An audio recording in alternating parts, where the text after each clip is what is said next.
Hello दोस्तों। Conceptual classes में आप सभी का स्वागत है। तो जैसा कि आप सब लोग जानते हैं, कल सीएचएसएल का मेंस का एग्जाम था। तो आज हम लोग देखेंगे कि किस तरह की क्वेश्चंस पूछे गए हैं, क्या रहा इस बार का पेपर। लाइक मॉडरेट रहा लास्ट ईयर के कंपेयर में या फिर टफ रहा। और हम लोग ये भी देखेंगे कि लाइक कितना स्कोर करना इज सफिशिएंट, कितना स्कोर आने से आप एक सीट बुक कर सकते हैं सीएचएसएल में इस बार। तो हम लोगों ने बहुत सारे हमारी टीम ने बहुत सारे लोगों से बात किया है, बहुत सारे छात्रों से बात किया है जिन्होंने भी इस बार मेंस दिया है। तो उन सब के जो भी फीडबैक रहे, उन फीडबैक के बेसिस पे हम लोग एक स्कोर आपको बताएंगे हर कैटेगरी वाइज। अगर आप उस स्कोर को क्रॉस कर रहे हैं तो आप निश्चिंत हो सकते हैं, इस बार आपको एक सीट मिलने वाली है। तो चलिए स्टार्ट करते हैं। तो सबसे पहले ये देखते हैं कि एग्जाम का लेवल कैसा रहा। तो ओवरऑल अगर बात किया जाए पिछले साल के कंपेयर में, तो एग्जाम कंपैरेटिवली इजी था। ऐसा इजी क्यों बोल रहा हूं मैं? बिकॉज अगर आप, जैसा कि हम लोग हम जिस जैसा कि मैंने बताया आपको कि हम लोगों ने छात्रों से फीडबैक लिया है जो भी एग्जाम देने गए थे। तो उस बेसिस पे पता चला कि मैथ का जो लेवल था वो पिछले साल के रिस्पेक्ट में काफी इजी था। हाँ, इसमें मैथ में 3 से 4 क्वेश्चन आपको ऐसे मिलेंगे जो कैलकुलेटिव थे। तो जिन लोगों ने भी इसको टच नहीं किया या फिर लास्ट में इसे किया, तो वो तो इजीली मैथ के साथ खेल गए होंगे, क्योंकि मैथ का पेपर बहुत ही इजी था पिछले साल के कंपेयर में।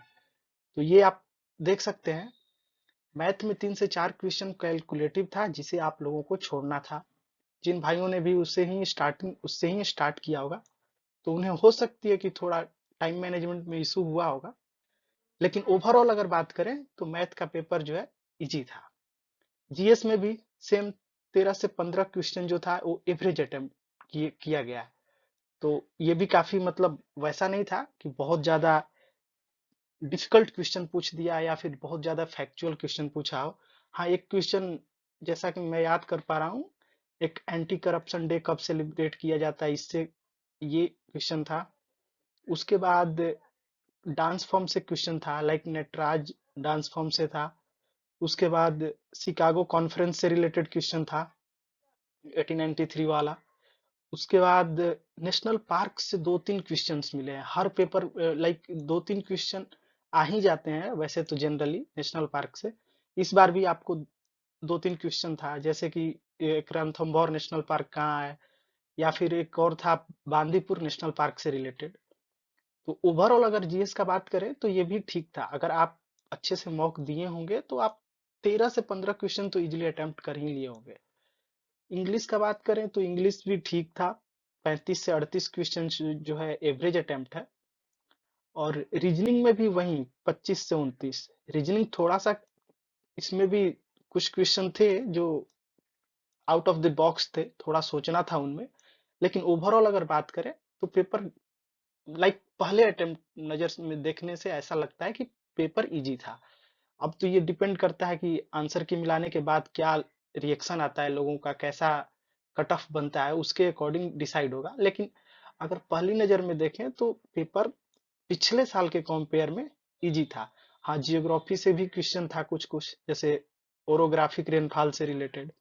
पॉलिटी से क्वेश्चन था आपका, राइट्स से था और एक ड्यूटी से था। फंडामेंटल ड्यूटी जो 11th है उसमें, उससे क्वेश्चन था। और क्या था आप बता रहे हैं, आपको इकोनॉमिक्स से माइक्रो क्रेडिट माइक्रो सेविंग इससे रिलेटेड क्वेश्चन था। सोशल कोलैटरल से रिलेटेड क्वेश्चन था। इन डिफिनेशन दिया हुआ था, आपको मैच कराना था पेयर वाइज।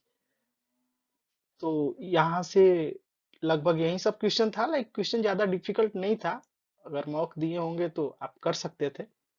अब बात करते हैं कंप्यूटर का।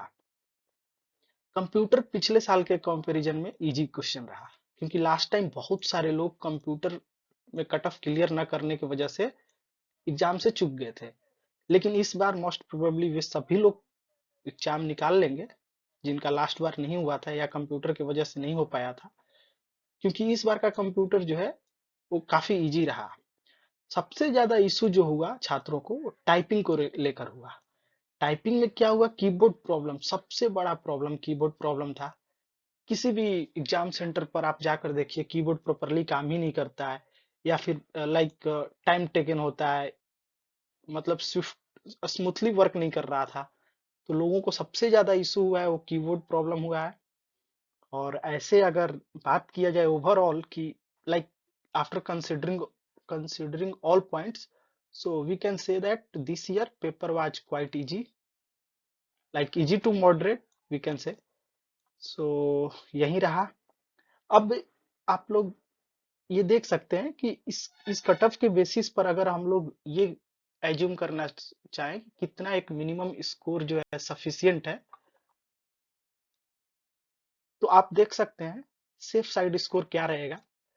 अगर आप जनरल कैटेगरी से हैं और 290 प्लस स्कोर कर रहे हैं, लाइक आपको लग रहा है कि आप 300 या 320 अटेम्प्ट किए हैं और 290 के आसपास रहेगा आपका स्कोर, या फिर 290 से ज्यादा रहे, तो आप मानकर चलिए कि इस बार आपका सीएचएसएल हो चुका है। अगर आप ओबीसी और या फिर ईडब्ल्यूएस से हैं तो आपका भी मिनिमम कट ऑफ जाने का जो चांसेस है 280 टू 285 है। लाइक अगर आप श्योरिटी चाहते हैं कि आपका इस बार सिलेक्शन होगा कि नहीं, तो अगर आप 285 से प्लस स्कोर कर रहे हैं तो आप निश्चिंत हो सकते हैं, आपका सिलेक्शन हो चुका है सीएचएसएल में। लाइक उसी तरह से एससी कैटेगरी की बात करें तो 275, और एसटी कैटेगरी की बात करें तो 270। तो आप देख सकते हैं ये एक लाइक ये प्योरली एजम्पशन बेस्ड एक स्कोर हम लोग दे रहे हैं। इसका कोई रिलेशन नहीं है कि एग्जैक्ट यही हो जाएगा, बट जितने लोगों से हम लोगों ने डिस्कशन किया, फीडबैक लिया, और उसके बेसिस पे मिनिमम अटेम्प्ट देखे कि कितने छात्रों ने क्या अटेम्प्ट किया है सब्जेक्ट वाइज, तो उसके बेसिस पे हम लोग ये बता रहे हैं आप लोगों को कि जनरल में मिनिमम 290 होना ही चाहिए आपको, और उसी तरह ओबीसी एससी और एसटी का। तो ओवरऑल ये एक आप मतलब माइंड में रख सकते हैं कि अगर इससे ज्यादा स्कोर है तो आप सेफ साइड है। तो यही रहा, आज के लिए यही रहा। लाइक सब्जेक्ट वाइज हम लोगों ने रिव्यू किया, कैसा रहा क्या रहा। अगर आप लोग चाहते हैं कि जो भी क्वेश्चंस आए, जैसे कि मैंने अभी आप लोगों को बताया, नेशनल पार्क से रिलेटेड 2-3 क्वेश्चन थे, रैनथंबोर से, रैनथंबोर नेशनल पार्क राजस्थान वाला, बांदीपुर, इसी तरह फिर एंटी करप्शन डे कब मनाया जाता है, फंडामेंटल ड्यूटीज से क्वेश्चन था, ओरोग्राफिक रेनफॉल से क्वेश्चन था, उसके बाद शिकागो कॉन्फ्रेंस से भी क्वेश्चन था, और जियोग्राफी में बात इकोनॉमी में बात करें तो डिफिनीशन वाइज था, माइक्रो क्रेडिट क्या होता है, माइक्रो सेविंग क्या होता है, सोशल कोलेटरल क्या होता है। तो इस तरह से लाइक क्वेश्चंस थे। तो अगर आप लोग चाहते हैं कि लाइक सब्जेक्ट वाइज हम लोग एनालिसिस करें और जो भी क्वेश्चंस छात्र मेमोराइज कर पाए, और जो उन लोगों से हम लोगों ने फीडबैक लिया है कि कौन से किस किस टाइप के क्वेश्चंस आए थे, अगर आप लोग वे सारे क्वेश्चंस का डिस्कशन चाहते हैं तो आप कमेंट में बता सकते हैं। नेक्स्ट वीडियो में हम लोग पूरी कोशिश करेंगे कि हर एक पॉइंट को अच्छे से एक्सप्लेन किया जाए। देखिए एक और क्वेश्चन था सेंसस से रिलेटेड, कि पर ईयर लाइक सेंसस जो है कितने फेज में कंडक्ट किया जाता है। तो बिहार से जो भी लोग होंगे वो मोस्ट प्रोबेबली मार इसका सही आंसर मारे होंगे, क्योंकि उन लोगों ने सेंसस देखा है अपने लाइक अभी 1-2 साल पहले जो भी ये कास्ट सेंसस हुआ था। कास्ट सेंसस तो नहीं बोलेंगे उसको, कास्ट काउंटिंग बोल सकते हैं। तो जो कास्ट काउंटिंग हुआ था उसमें उन लोगों ने देखा है कि सबसे पहले जो है घरों की गणना होती है, लाइक हाउस काउंटिंग होती है। तो पहले 6 मंथ में हाउस काउंटिंग होती है, उसके बाद जो है लोगों की गिनती होती है। तो हम लोग फेज 1 में हाउस काउंटिंग होता है, और फेज 2 में पीपल्स काउंटिंग होता है। तो ये आप ध्यान में रख सकते हैं कि किसी भी टाइप का जन सेंसस हो उसमें उसको 2 फेज में ही कराया जाता है। तो इसी तरह लाइक इसी तरह हर एक सेंसस में आपको देखने को मिल जाएगा 2 तरह से, लाइक 2 फेज में काउंटिंग होता है। तो चलिए मिलते हैं अगले वीडियो में, तब तक के लिए धन्यवाद।